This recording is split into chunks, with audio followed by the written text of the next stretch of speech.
شہاب ثاقب عرض کرتے ہیں، شہاب ثاقب جسے میٹیور بھی کہا جاتا ہے، یہ ہے کیا؟ پہلے تو قرآن کے مطابق آسمان کی حفاظت کی گئی ہے تاکہ شیطان یا جنات وہاں کی خبریں نہ سن سکیں۔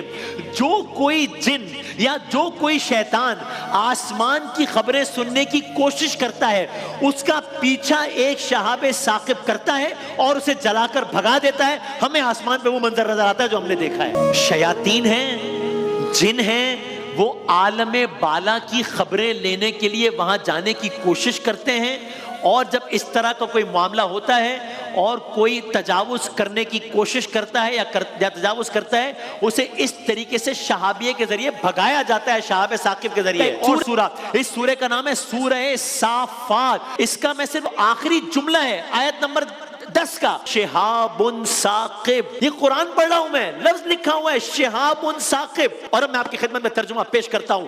ہم نے آسمان دنیا کو تاروں کی زینت سے آراستہ کیا، ہر شیطان سرکش سے اس کو محفوظ کر دیا۔ یہ شیطان ملائے اعلیٰ کی باتیں نہیں سن سکتے، ہر طرف سے مارے جاتے ہیں، ہانکے جاتے ہیں، ان کے لیے پیہم عذاب ہے۔ تاہم آخری آیت سنیے گا، اور یہ اسی کا میں ترجمہ جس میں لفظ آیا ہے شہاب ثاقب، تاہم اگر کوئی ان میں سے کچھ لے اڑے تو ایک تیز شعلہ اس کا پیچھا کرتا ہے۔ سورہ جن کی آیت سنیے، اس آیت کا اگر آخری جملہ پڑھوں، یجد لہو شہابا رصدا، پھر لفظ شہاب آ رہا ہے۔ قرآن کریم پڑھ رہا ہوں میں، پھر آئیے ترجمے پر، بسم اللہ الرحمن الرحیم۔ کہ ہم نے آسمان کو ٹٹولا تو دیکھا کہ وہ پہرے داروں سے بھرا پڑا ہے، شہابوں کی، لفظ آ رہا ہے شہابوں کی بارش ہو رہی ہے۔ سورہ جن میں جن اپنا ایکسپیرینس بتا رہے ہیں، چونکہ ہم آسمان کی طرف جانے کی کوشش کرتے تھے تاکہ کچھ خبریں عالم بالا کی لے سکیں، لیکن ہوا کیا؟